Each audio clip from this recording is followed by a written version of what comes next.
¿Qué tal? Buenas noches, buenos días, buenas tardes, según el horario en donde nos veamos. Sean ustedes bienvenidos a nuestra última sesión de este curso intitulado Derecho Fiscal, en donde vamos a agotar la última unidad del programa operativo que nos rige en este cuatrimestre, desde luego, y en este módulo a su vez. Desde luego, en una fecha tan significativa para nosotros los que nos dedicamos al ramo de la educación, que es 15 de mayo, del docente, día del profesor, día del maestro. Y quisiera yo abrir esta sesión con estas palabras dedicadas a mis compañeros docentes y a ustedes, mis queridos estudiantes en formación, porque sin ustedes no existiríamos nosotros. Y creo que es esta parte de que honremos la sabiduría que guía la paciencia, que siembre siempre en ustedes ese proceso de aprendizaje que los transforme como parte de seres humanos resilientes, seres humanos crecientes, seres humanos evolutivos. Asimismo, reiterarles que nosotros como docentes somos el canal de conocimiento, de inspiración y de servicio a la enseñanza. Y hoy más que nunca tenemos que dignificar la labor docente, dignificar esta noble profesión a la que nosotros nos dedicamos y sobre todo que a través de ustedes somos dadores de conocimiento y aprendizaje.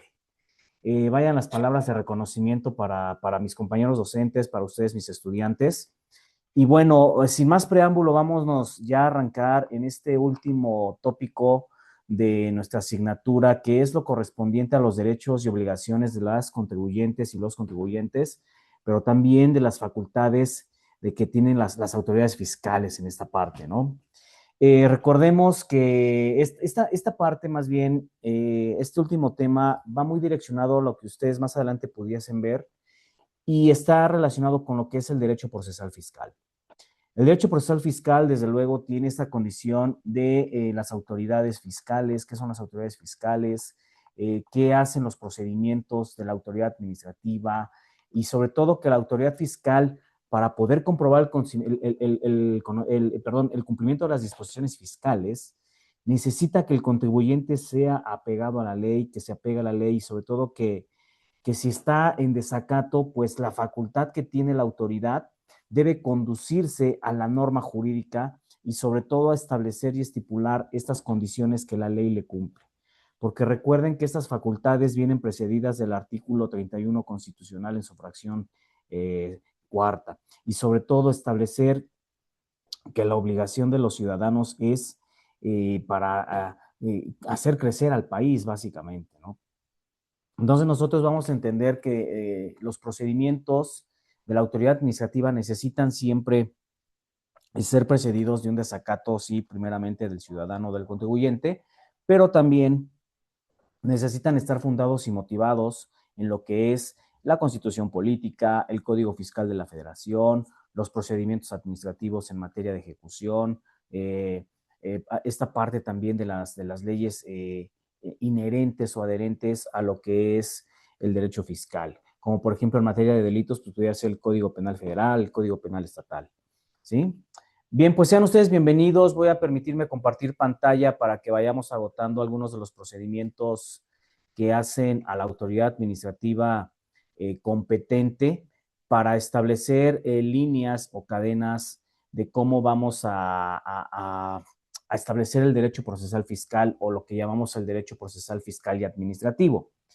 Y que en este tenor nosotros entendamos que la autoridad fiscal y administrativa necesita esa parte, como lo establecía yo en el preámbulo, ¿no? La autoridad fiscal puede comprobar el cumplimiento de estas disposiciones fiscales siempre y cuando la ley le otorgue facultades para ello, de los cuales no nada más se reduce a verificar el pago de las contribuciones, de los tributos o de los impuestos, sino que también se van a referir a esa forma en que cómo se determinó para el contribuyente la manera de captarlos y sobre todo cómo se están cuantificando en cuanto al hecho imponible.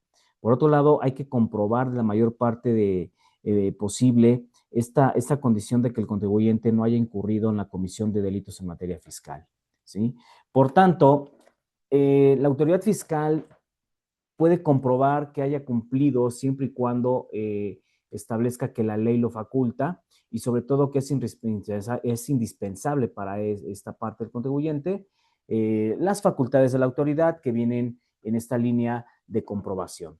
que es una visita domiciliaria, las revisiones de gabinete, las compulsas, los resultados fiscales en cuanto al régimen, entre otras condiciones, ¿sí?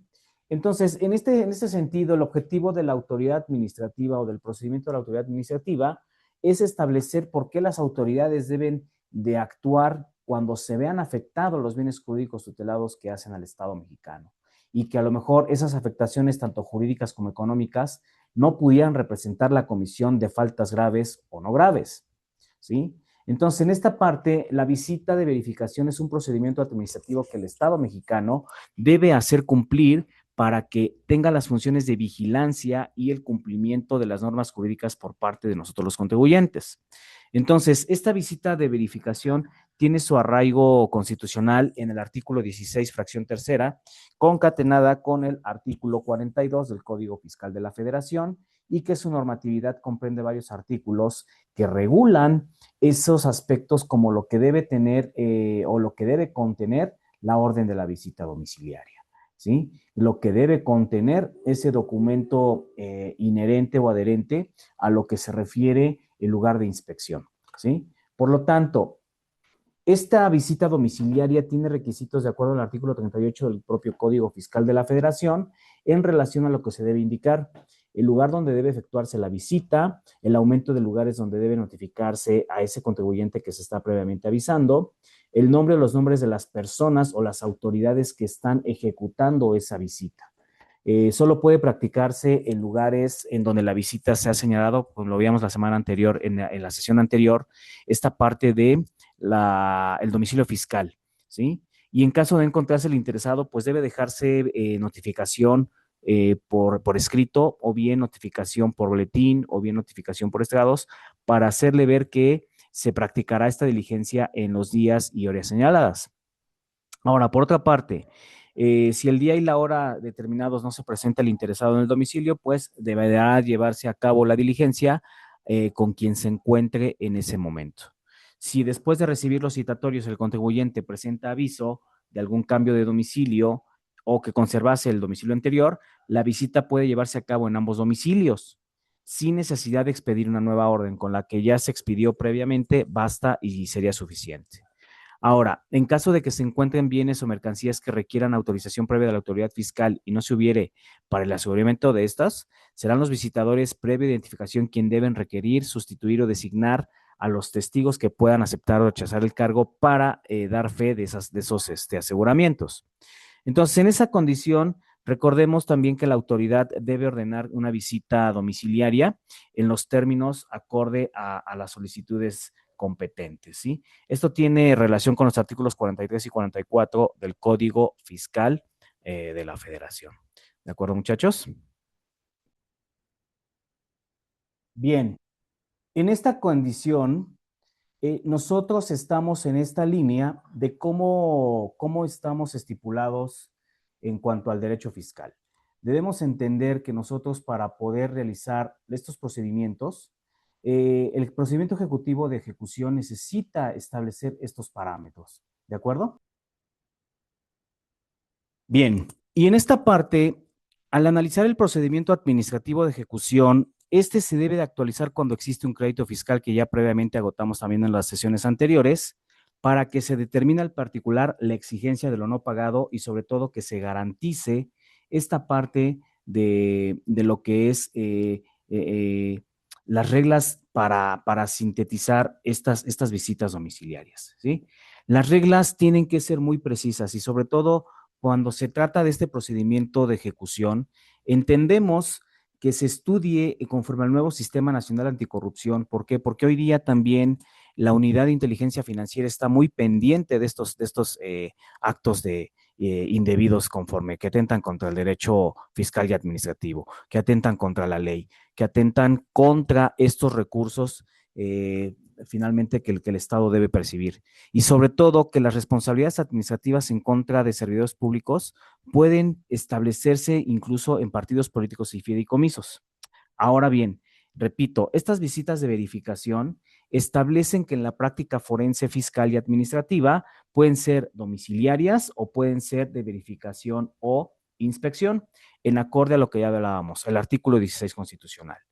Que Atenor nos dice que la autoridad administrativa puede practicar visita domiciliaria únicamente para que dé fe y cerciorarse que se ha cumplido con los reglamentos sanitarios y de policía, pero que también se exhiba esa parte de los libros y papeles indispensables de la contabilidad general de las personas físicas y morales para establecer las disposiciones fiscales y que debemos sujetar en estos casos las leyes respectivas a las formalidades prescritas para realizar cateos.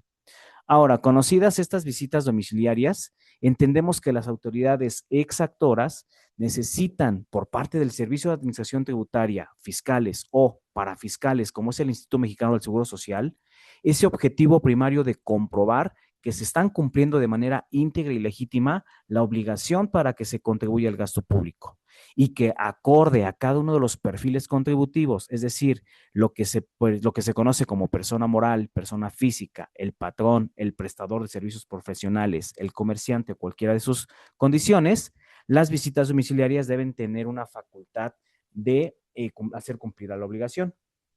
Entonces, esta condición para que se elaboren las actas circunstanciadas sobre los hechos de la visita domiciliaria deben estar contenidas acorde al artículo 46 del Código Fiscal de la Federación, que en un plazo máximo para concluir una visita se debe comprender que se está efectuando por la autoridad fiscal en el domicilio del contribuyente, que no se puede llevar de forma perpetua o, en contrario, atentaría contra la seguridad jurídica y algún derecho constitucional que tiene el contribuyente, que en concordancia con el numeral 46A del Código Fiscal de la Federación se debe dirigirse y sobre todo ampliarse cuando se opera la limitación temporal.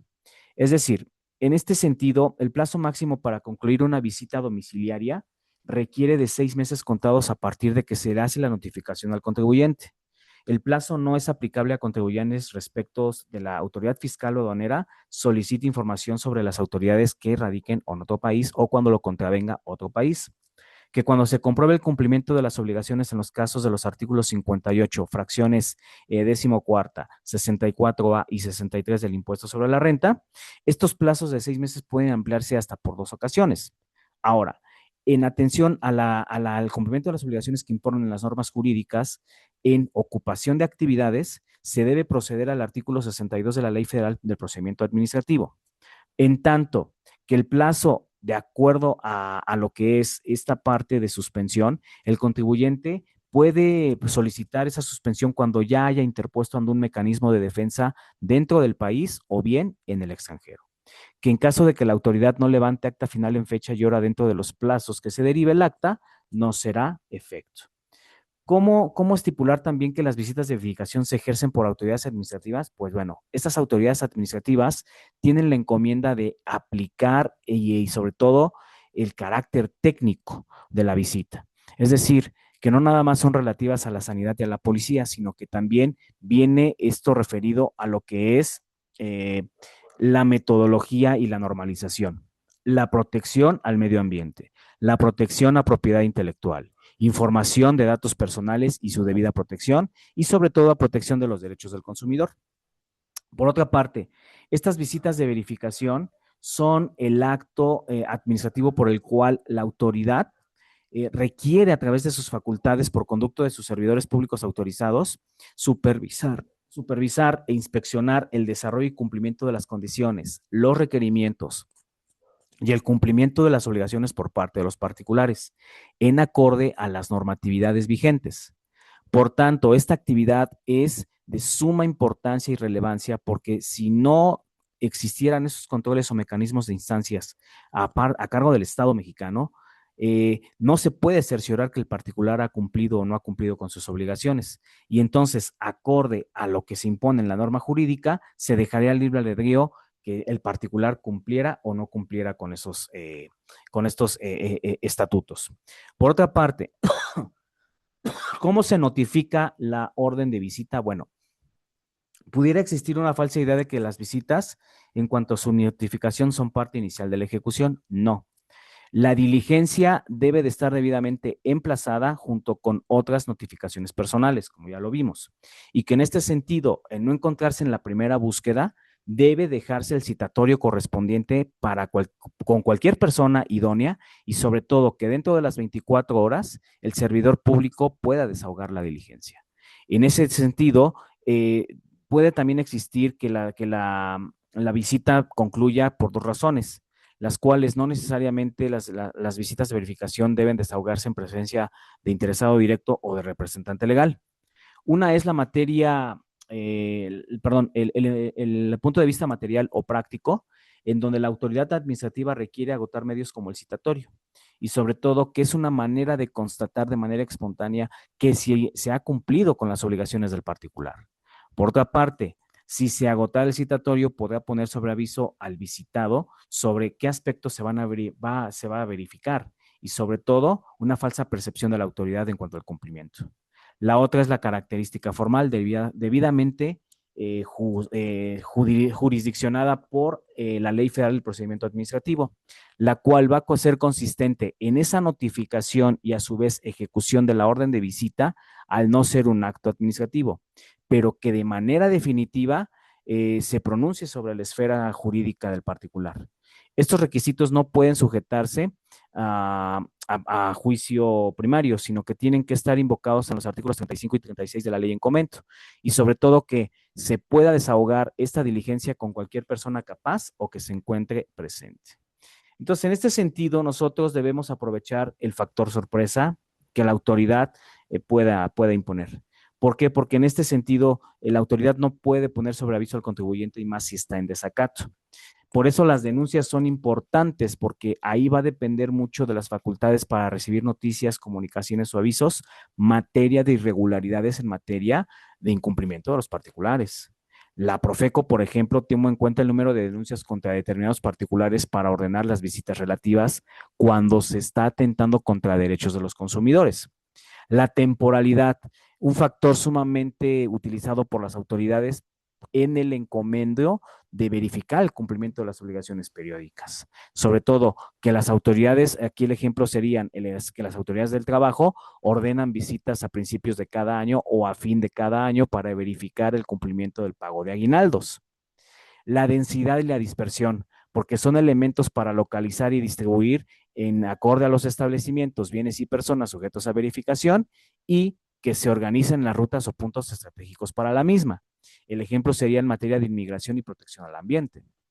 Requisitos de fondo y forma. Recordemos que el artículo 16 constitucional establece que las visitas deben de ser apegadas al Estado de Derecho y que se faculta a la autoridad administrativa a introducirse al domicilio de los particulares para dar constancia que ya se han cumplido con la reglamentación correspondiente. Es aquí donde se establece que la visita domiciliaria tiene que sujetarse a las normas respectivas y formalidades prescritas para establecer cateos. ¿Sí? Entonces, en este sentido, nosotros vamos a establecer que la orden de verificación tiene que constarse por escrito, que tiene que ser autógrafa, o sea, es decir, firmada por las autoridades correspondientes, o que en caso de procedimientos electrónicos tiene que venir con las firmas autógrafas, no nada más al calce, sino también las firmas electrónicas que emite el sistema de administración tributaria o la autoridad fiscal correspondiente. Deben de ser específicas porque deben de ser específicas en la materia donde se va a hacer esa inspección y deben cumplir a cabalidad los requisitos de legalidad, de seguridad jurídica consagradas en los artículos 14 y 16 constitucionales, porque se debe señalar el domicilio donde se debe efectuar la verificación y sobre todo que las prácticas de ejecución son a actos de inspección por medio de vehículos y sobre todo que la inspección debe establecer el lugar, la zona o región donde se debe practicar la diligencia para efectos determinados en donde se conozca el predio o domicilio. ¿Sí? En materia de, por ejemplo, aquí en materia de seguridad social o de protección al consumidor, deben señalarse la dirección donde se ejecutan los actos de comercio o bien donde se están estableciendo los negocios jurídicos por parte de los patrones. Por ejemplo, también cuando se verifican la vida silvestre de acuerdo a la propiedad, casa, posesión o aprovechamiento de algunos recursos, deben de establecerse que se permitan en las zonas o regiones para que la autoridad administrativa pueda verificar que se está conservando y aprovechando la flora y fauna silvestre. ¿Sí, muchachos? De esta manera, también se deben de referir a los lugares determinados a un espacio o territorio, porque la autoridad debe establecer qué caminos, qué terrenos, qué brechas o carreteras se ocupa para la localidad de un municipio o estado en concreto, sin que existe esa necesidad de un solo lugar que mencione algún número, calle, colindancia o bien esta parte de residencia, ¿sí? Que en este sentido también la diligencia vaya dirigida al respecto sobre esa condición de cómo nosotros vamos estableciendo a priori, ¿no?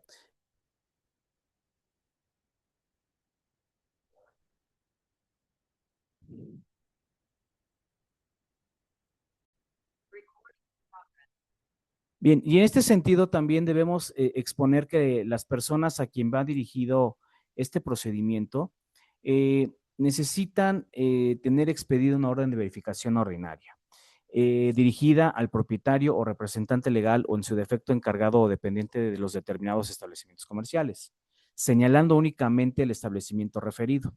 Ahora, en este sentido, la precisión de objeto de la visita debe constituir esa delimitación del actuar por la autoridad y sobre todo que las actividades han de desplegar cómo se va a realizar la diligencia durante la verificación.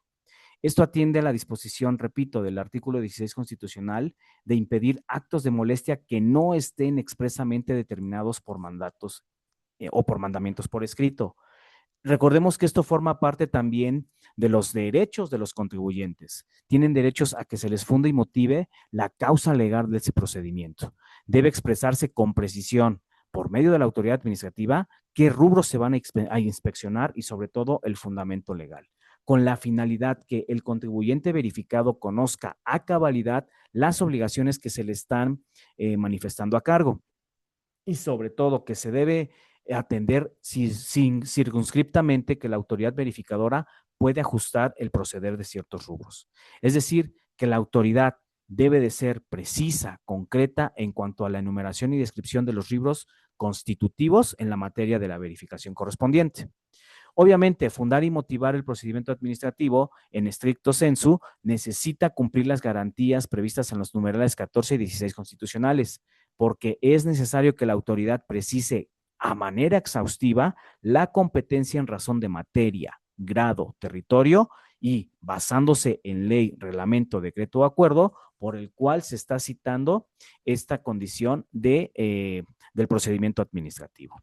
¿Sí? Se deben señalar los artículos y disposiciones materia de agravio y sobre todo donde se establezca la posibilidad de que el titular o encargado que emite la orden pueda designar a verificadores que en ese momento, conjunta o individualmente, lleven a cabo la verificación.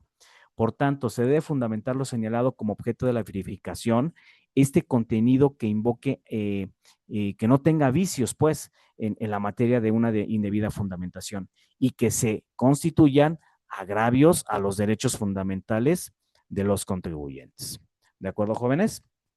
Entonces, en este sentido, la motivación debe de ser clara y que permita necesariamente conocer al sujeto pasivo los aspectos y también las actividades que se van a efectuar al momento de llevar a cabo el procedimiento de verificación, evitando afirmaciones genéricas de carácter abstracto o, en su momento, iniciar la visita.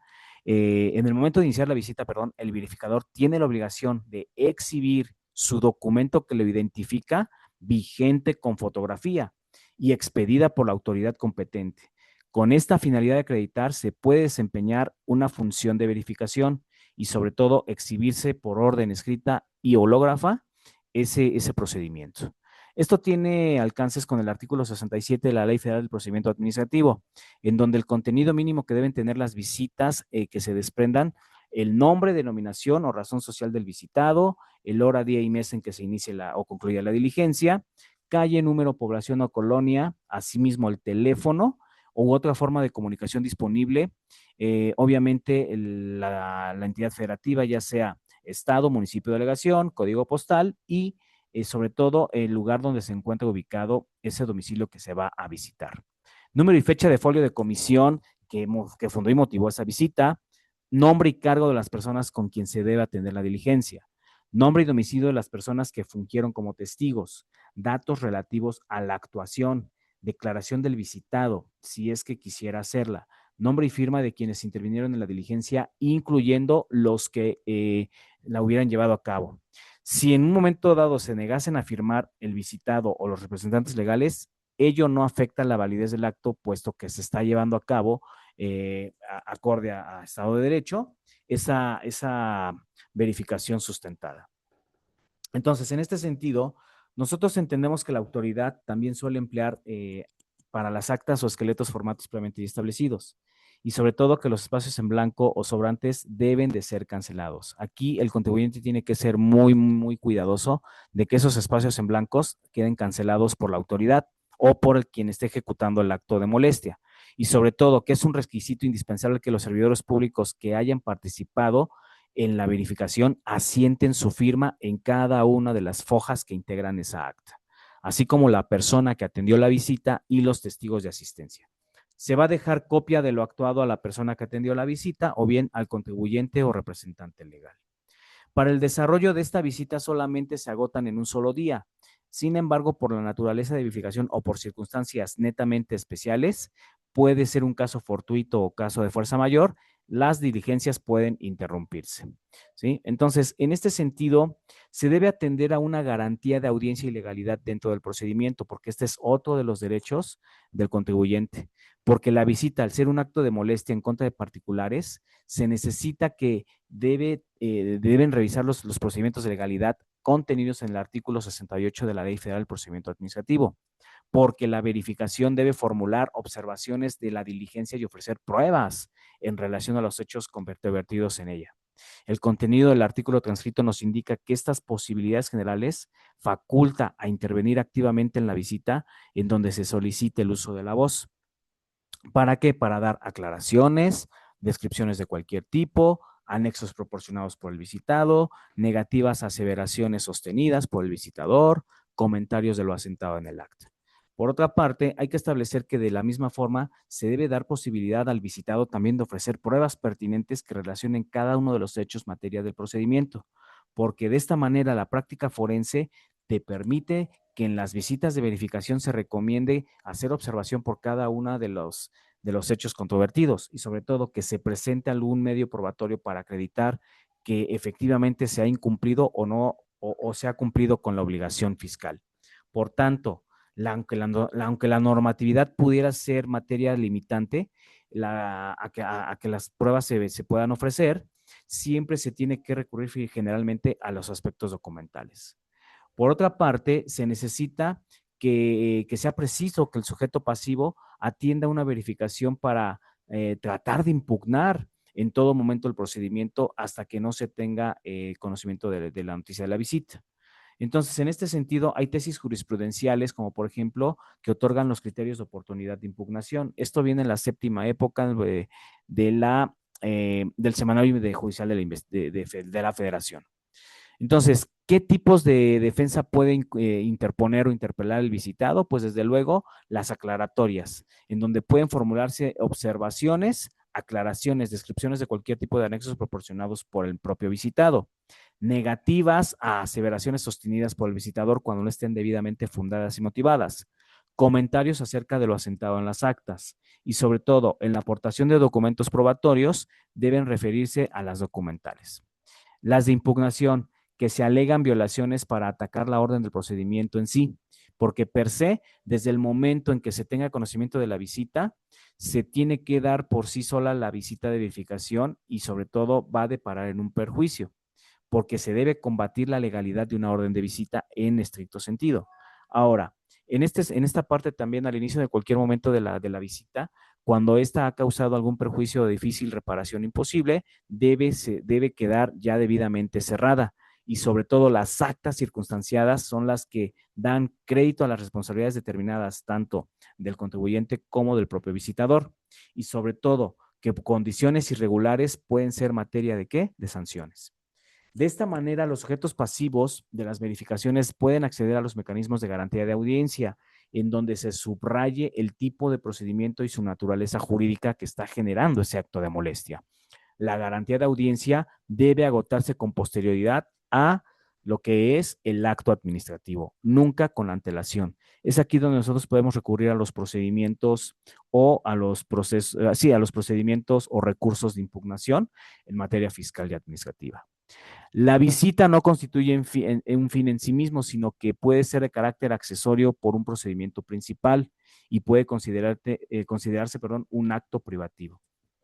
Entonces, en este sentido, las personas no rigen para las personas que queden sujetas a la garantía, la audiencia establecida en el párrafo segundo del numeral 14 constitucional, porque sus efectos en su práctica son provisionales y quedan sujetos a los resultados del procedimiento administrativo.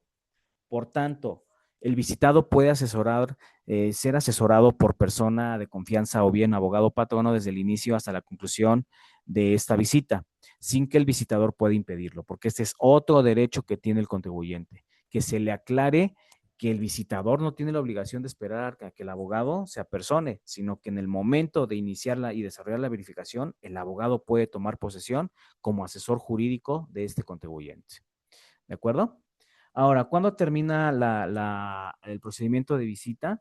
Pues esto tiene que terminarse anticipadamente cuando el contribuyente manifiesta su deseo de optar por presentar los estados financieros y su contabilidad general por el contador público adscrito y sobre todo ante autoridad discrecional porque tiene la facultad de concluirla anticipadamente o no. ¿Sí? En este sentido, el procedimiento administrativo de ejecución se inicia por autoridades fiscales cuando, a pesar de haber agotado las invitaciones, requerimientos y todas las oportunidades que tienen los contribuyentes para hacerse cargo de sus créditos fiscales, estos no lo realizan o garantizan. Entonces, la autoridad fiscal cobrará de alguna manera, en contra de la voluntad del contribuyente, esos créditos, utilizando la facultad económica coactiva y sin necesidad de agotar alguna clase de procedimiento jurisdiccional o proceso jurisdiccional. Por tanto, es pertinente aclarar que de acuerdo con el artículo 4 del Código Fiscal de la Federación, los créditos fiscales son las cantidades que tiene derecho a percibir el Estado por materia de contribuciones y aprovechamientos y sus accesorios, y que estableciendo las condiciones de los numerales 2 y 3 del propio código, son contribuciones y aprovechamientos accesorios, los recargos, las sanciones, los gastos de ejecución y las respectivas indemnizaciones. Para que se pueda concluir el procedimiento administrativo de ejecución, se debe instaurar que solo se va a cobrar la contribución o el aprovechamiento determinado en los documentos de notificación. Y para su cálculo se debe establecer los lineamientos del Código Fiscal de la Federación o las leyes complementarias o supletorias, como es la ley del impuesto al valor agregado, la ley del ISR, entre otras más. Y de acuerdo que sus accesorios también deben garantizarse en tiempo y forma. Por lo tanto, de conformidad con el artículo 65 del Código Fiscal de la Federación, los créditos fiscales deben garantizarse dentro de los 30 días siguientes a que se haya hecho la notificación general. Si el contribuyente no estuviese de acuerdo con la determinación del crédito fiscal, puede interponer mecanismos de defensa diversos por la vía administrativa o jurisdiccional, o en el peor de los casos, dejar de hacer las cosas y esperar las consecuencias jurídicas debido de su pasividad. Entonces, en el artículo 145 del Código Fiscal de la Federación, las autoridades fiscales motivan exigir el pago de los créditos que no se hubiesen cubiertos o garantizados dentro de los plazos señalados por la propia ley, porque esto va precedido también de un mandato y una ejecución del requerimiento. La autoridad fiscal está obligada a verificar que se cumplan los requisitos de procedencia del procedimiento administrativo, los cuales establecen que exista un crédito fiscal a cargo del contribuyente, que el crédito fiscal esté plenamente determinado, que el crédito fiscal no haya sido pagado o garantizado por el propio contribuyente, que el crédito fiscal a la fecha de inicio sea exigible y sobre todo que verificados una vez estos requisitos de procedencia, se emita oficio debidamente fundado y motivado para requerirle al contribuyente el pagar el importe del crédito fiscal y sobre todo que a ex oficio, como lo marca la práctica forense, se conozcan los mandamientos de ejecución. Entonces, en este sentido, la oficina de exactora designa al servidor público que funge como ejecutor. Esto con lo dispuesto al 152 del Código Fiscal de la Federación. Este propio ejecutor debe desahogar su debida notificación personal en el lugar donde se encuentren los bienes propiedad del deudor para poder proceder a un procedimiento de embargo. Y sobre todo, que como la norma lo establece, se permite que la diligencia la realice en cualquier lugar, incluso en el lugar ajeno al domicilio fiscal del contribuyente. Por lo tanto, si no se encuentra esta persona, se le dejará citatorio, como lo marca también la visita domiciliaria, dentro de las 24 horas siguientes a desahogar la diligencia. El ejecutor debe ser nombrado por la oficina exactora y sobre todo que de acuerdo con la jurisprudencia que estamos aquí analizando, se establece que la oficina exactora debe ser en la práctica común los mandamientos de ejecución que se elaboren sobre esqueletos o formatos previamente establecidos y que sean llenados por el propio ejecutor en forma manuscrita y no por el titular o encargado al que se refiere el artículo 152. Entonces, en este sentido, siempre que se haga esta actuación procesal fiscal, se necesita que los espacios en blanco deben llenarse en forma manuscrita por el verificador o la persona que lleva a cabo la diligencia, acorde al principio de legalidad y de garantía de seguridad jurídica que establece el 16 constitucional. Por tanto, se debe constatar, de acuerdo al 152, que se hace constar en acta circunstanciada que se ha hecho un requerimiento de pago, que la diligencia se llevó a cabo por la autoridad ejecutoria y que se identificaron debidamente, para que se dé por fe que se notificó al deudor de un mandamiento de ejecución y se procede a requerir el importe correspondiente al crédito fiscal establecido, a través de exhibición de las documentales respectivas.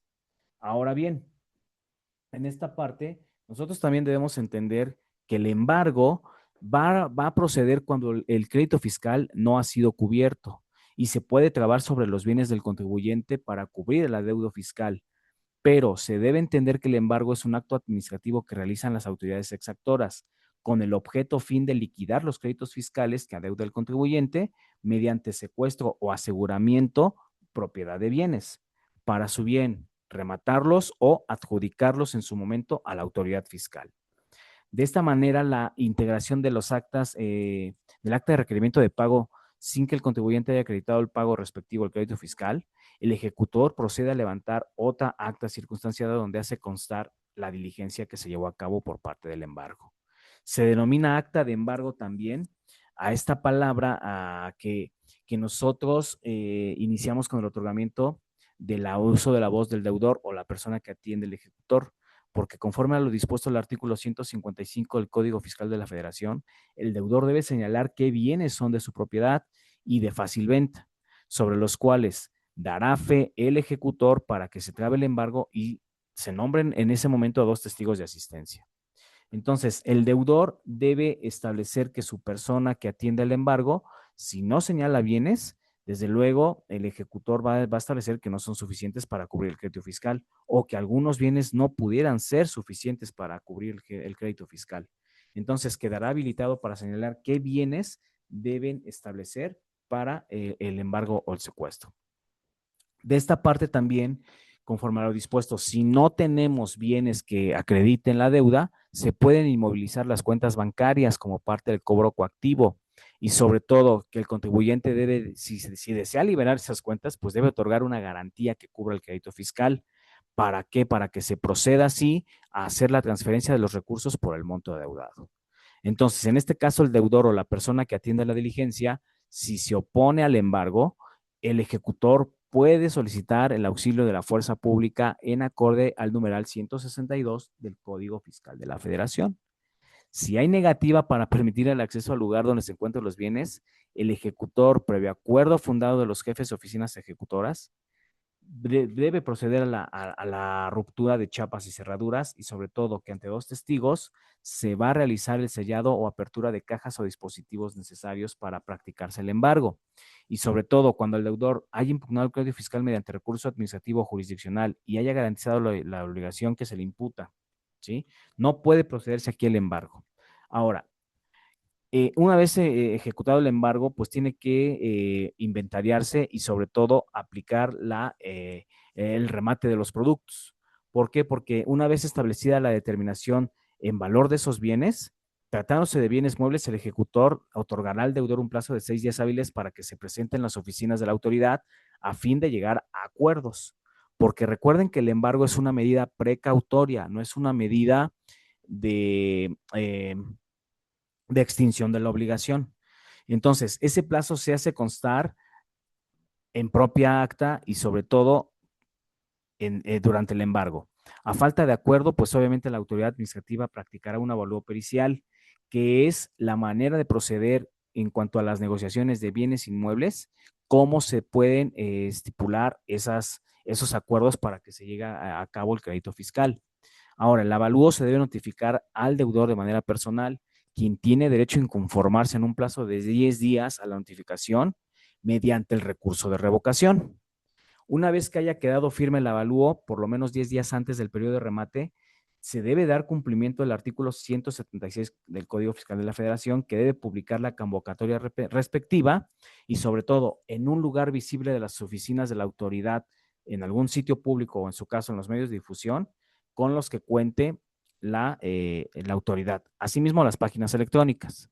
En la convocatoria se deben constatar los bienes objeto del remate, el valor base para que puedan ser enajenados y los requisitos que se deben cumplir para que los interesados puedan participar, ya sea en la almoneda o en su defecto en el remate de estos bienes. ¿Sí? Entonces, en esta parte, muchachos, también existe esta condición de cómo la revisión del gabinete establece que la autoridad puede ejercer sus facultades de comprobación para verificar el cumplimiento de las disposiciones fiscales y sobre todo que éstas están a cargo del contribuyente para que ciertos grupos de determinadas características, niveles de ingresos o actividades se instrumenten a la revisión fiscal especializada y sobre todo que estén orientados a la obtención de resultados concretos para la aplicación de procedimientos simplificados.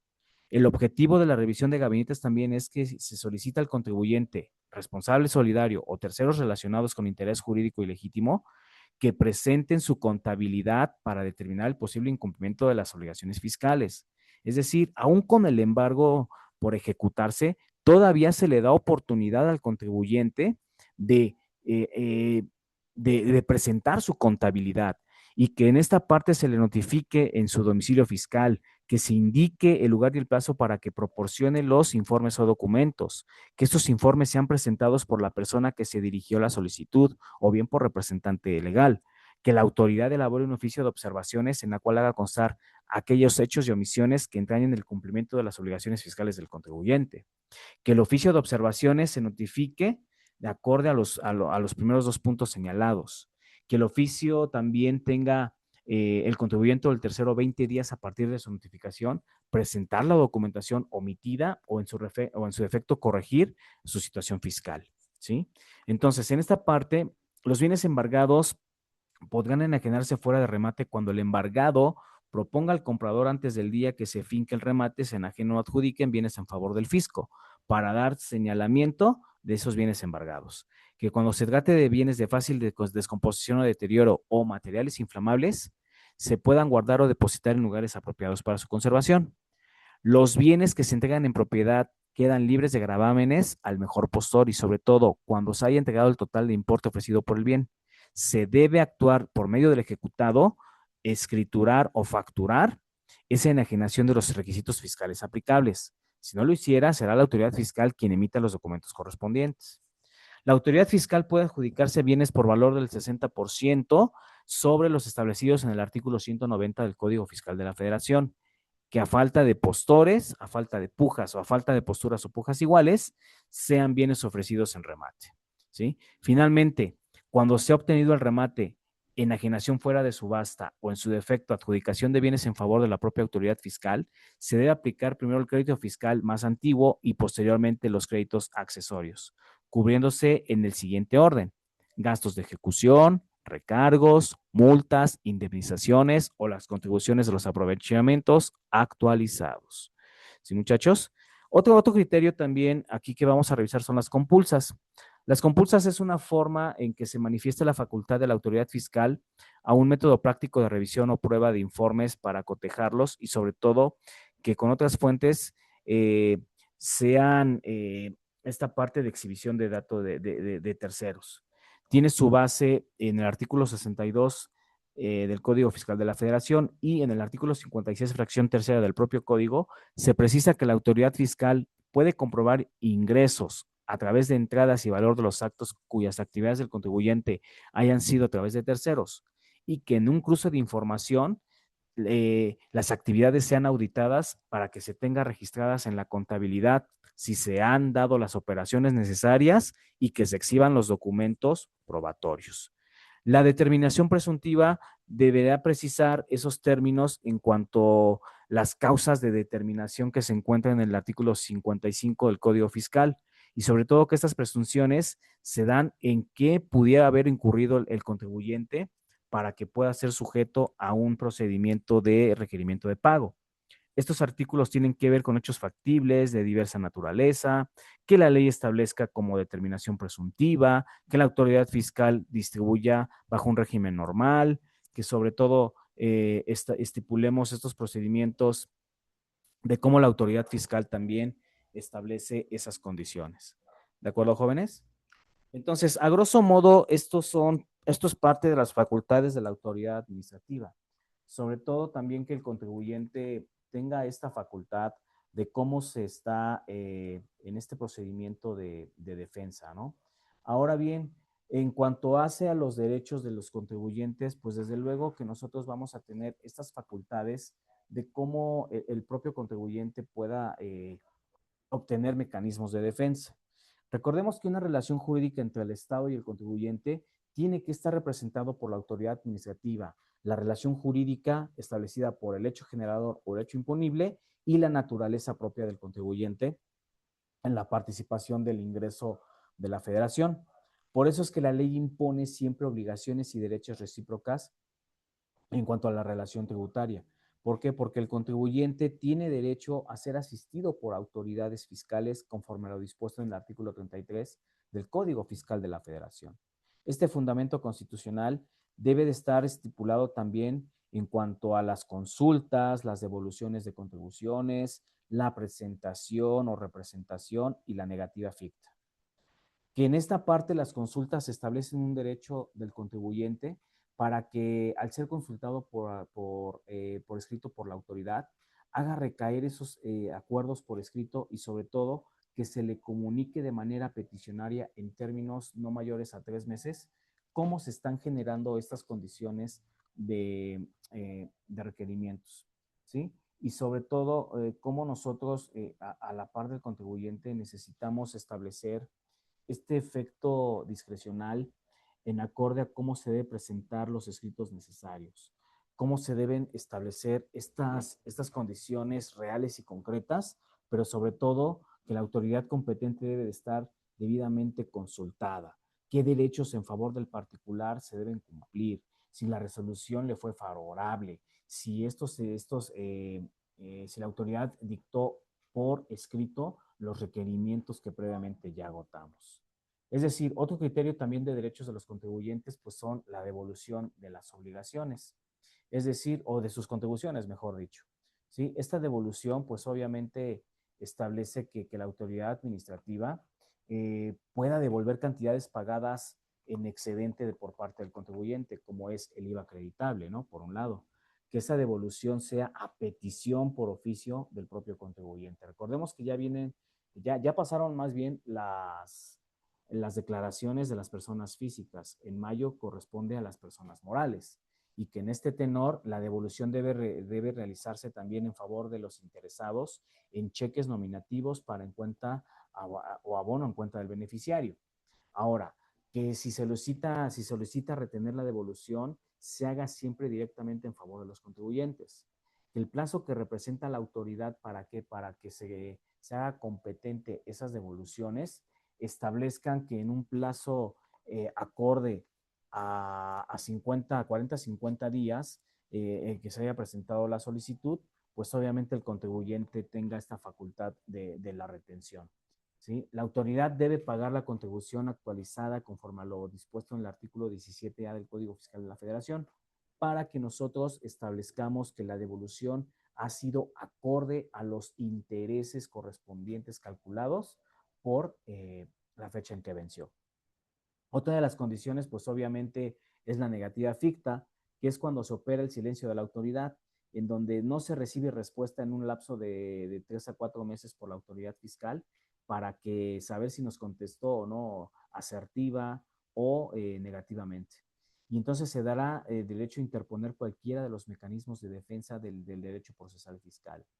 La representación, ¿por qué? Porque el contribuyente tiene derecho a que sus negocios sean hechos a nombre propio o por propio derecho, pero también tiene derecho a ser asistido y representado por contadores, especialistas en finanzas, especialistas en impuestos, los propios abogados, que en esta materia puedan efectuar a su nombre y representación trámites administrativos o en su defecto interponer algún mecanismo de defensa necesario para estipular alguna violación de derechos humanos. ¿Sí? Esto viene acorde a lo dispuesto en el artículo 19 del Código Fiscal de la Federación.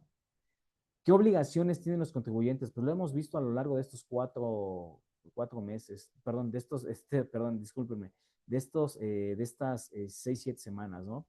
De estos módulos, de estos 4 módulos, que las obligaciones formales que contribuyan a los contribuyentes de primera línea es inscribirse en el Registro Federal de Contribuyentes para que obtengan la cédula respectiva y puedan dar ahora sí estos actos jurídicos celebrados ante la autoridad fiscal, como esto, emisión de la constancia fiscal o constancia de situación fiscal, tu alta o baja de actividades, tu cambio de régimen, liquidación, suspensión, cancelación de actividades, entre otras tantas.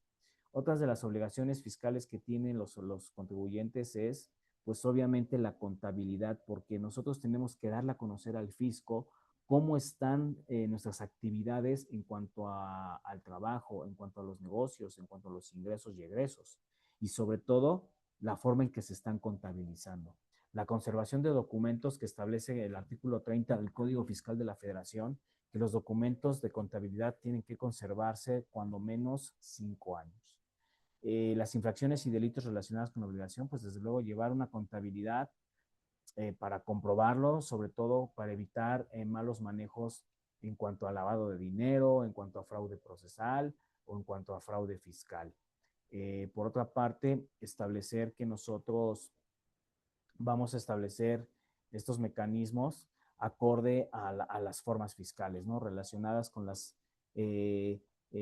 promociones que se puedan presentar ante la Secretaría de Hacienda y Crédito Público a fin de que nosotros cumplamos con los requisitos de cumplimiento que nos impone la Secretaría de Hacienda. Por otra parte, la expedición de comprobantes. Nosotros que somos profesionistas, pues debemos, ya sea si no recibimos los debidos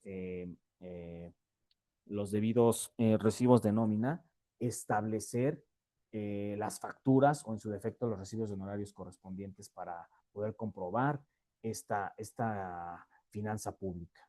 La identificación del contribuyente, ¿por qué? Porque también, perdón, me regreso un poquito, la expedición de comprobantes también puede ser fuente de información necesaria para la contabilidad general de determinados actos jurídicos que celebramos con los profesionistas, algunos trabajadores, los propios propietarios de negocios, entre otras entidades fiscales. La identificación de contribuyentes, pues desde luego, se crea para que la Secretaría de Hacienda y Crédito Público deba inscribir a las personas a ellas en el SAT. Entonces, recordemos que el Registro Federal de Contribuyentes es el número asignado por el cual se nos permite ser ya sujetos de derecho en materia fiscal y que permite controlar las declaraciones periódicas desde el momento en que nos inscribimos y procedemos a una alta, ¿sí? Obviamente, se puede cancelar la inscripción de las solicitudes al Registro Federal de Contribuyentes, sí, cuando la persona ha fallecido. El artículo 27 del Código Fiscal de la Federación constituye el fundamento jurídico de esta inscripción para personas físicas y morales. ¿De acuerdo? Entonces, algunas de las disposiciones también reglamentarias es, pues, los avisos de cambio de domicilio, cuando se establezcan algunas condiciones de sociedades mercantiles, cómo se va a llevar a cabo la administración y dirección general, cómo se está llevando a cabo la disolución, bifurcación, escisión o enajenación de estas entidades económicamente activas, ¿no?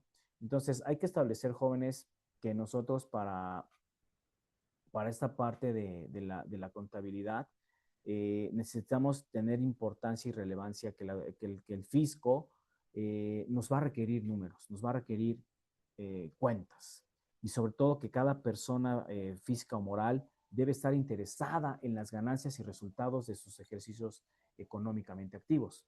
Para ello, los estados de situación financiera arrojan ese déficit o ese superávit de ganancias que tuvo una empresa o que tuvo un micronegocio o que tuvo cualquier persona que se dedica al área de servicios para establecer cómo estamos colocados en el mercado. Esta parte forma o parte de un principio universal causa-efecto que se refiere al aumento y disminución de los activos o pasivos de un capital. y sobre todo la importancia de la contabilidad para las autoridades fiscales es establecer, conocer cómo está llevándose a cabo esta parte de tu empresa, si es de manera lícita, si es de manera acorde a lo dispuesto en las leyes fiscales. ¿Sí, muchachos? Obviamente la conservación de libros y documentos se convierte en un estatuto de carácter valioso para la gestión de los negocios y sobre todo que cuando el SAT o la propia Secretaría de Hacienda y Crédito Público te requiera, tú presentes tu documentación debidamente requisitada, organizada y sistematizada, lo que llamamos nosotros los requerimientos fiscales. Y sobre todo que estos requerimientos fiscales van acorde al artículo 30 del Código Fiscal de la Federación para que se conozcan tus finanzas. Desde luego, repito, por regla general se deben conservar todos tus documentos fiscales por un periodo no mayor a 5 años.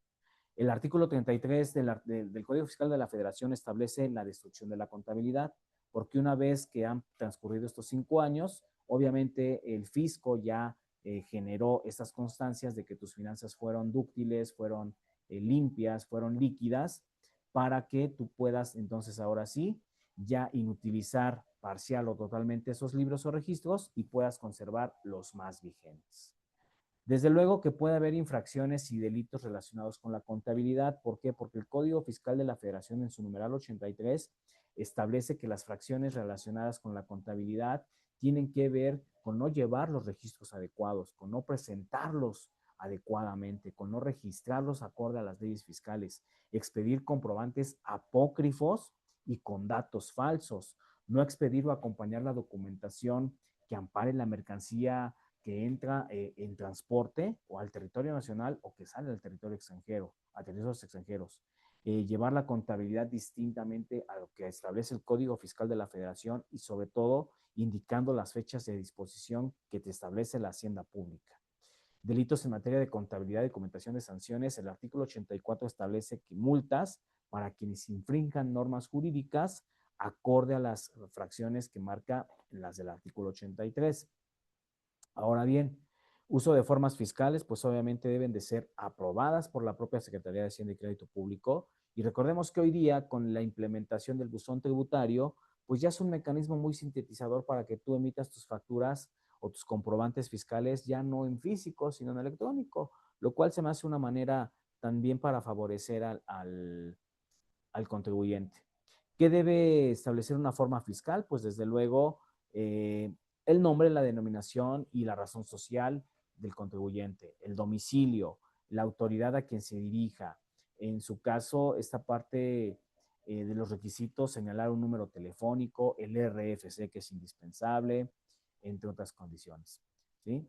Para poder expedir esos comprobantes, obviamente el artículo 29 establece que tú puedes imprimirlos o bien enviarlos por correo electrónico con los candados que ahora te emite el CFDI electrónico y sobre todo dar a conocer tanto al fisco como al contribuyente esta parte de que el documento es debidamente auténtico. Por otra parte, hay que establecer, muchachos, ya para cerrar esta sesión del día de hoy, que nosotros estamos en esta línea paralela de siempre estar identificados ante la Secretaría de Hacienda y Crédito Público. El objetivo de este curso, jóvenes, fue de verdad establecer cómo nosotros debemos conocer los lineamientos de la hacienda pública, establecer esos requerimientos fiscales, administrativos, contables y sobre todo que en materia de la figura fiscal, conocer quiénes somos los sujetos de derecho, qué establece ser sujeto de derecho en materia fiscal y su importancia y relevancia para que nosotros contribuyamos al gasto público. Para que nosotros estipulemos una buena hacienda pública, pues obviamente necesitamos ser personas responsables que contribuyamos a las necesidades primarias del fisco y subsecuentemente establecer esas condiciones de cómo vamos estipulando nuestra hacienda pública. El objetivo principal de este curso es que ustedes conocieran, sí, términos y conceptos básicos, pero también que el contribuyente tiene que ser responsable de sus finanzas y subsecuentemente responsable con su hacienda pública, porque de la propia hacienda pública nos estamos beneficiando los ciudadanos mexicanos. Espero que este curso le haya sido de mucha utilidad para ustedes, abogados, y en el canal que les siga siendo de utilidad para todos los suscriptores que tenemos y los que se vayan uniendo. Y sobre todo, que en la materia fiscal debemos ser sobre todo transparentes, debemos ser honestos, porque finalmente un país que tiene una buena hacienda pública va a ser un país productivo, va a ser un país que tiene finanzas públicas líquidas, sólidas y sobre todo basificadas para poder sostener la economía de los programas sociales. Yo hasta aquí llego con la participación de mi persona en este curso. Ojalá de verdad les haya sido de mucha utilidad. Me despido deseándoles esta parte de que sigan ampliando su conocimiento en el derecho y sobre todo que me permitan seguir haciendo contenidos de esta naturaleza. Les conmino de verdad a que me regalen un like, un comentario, es de muy importancia para este servidor y el contenido que yo les manejo en el canal, y sobre todo que para ustedes sea una herramienta pedagógica, jurídica y argumentativa en donde puedan extraer ese pequeño conocimiento que nosotros les aportamos. Les agradezco y con esto cerramos nuestro curso de Derecho Fiscal. Muchas gracias, buenos días, buenas tardes, buenas noches, según el horario en que nos veamos. Hasta pronto.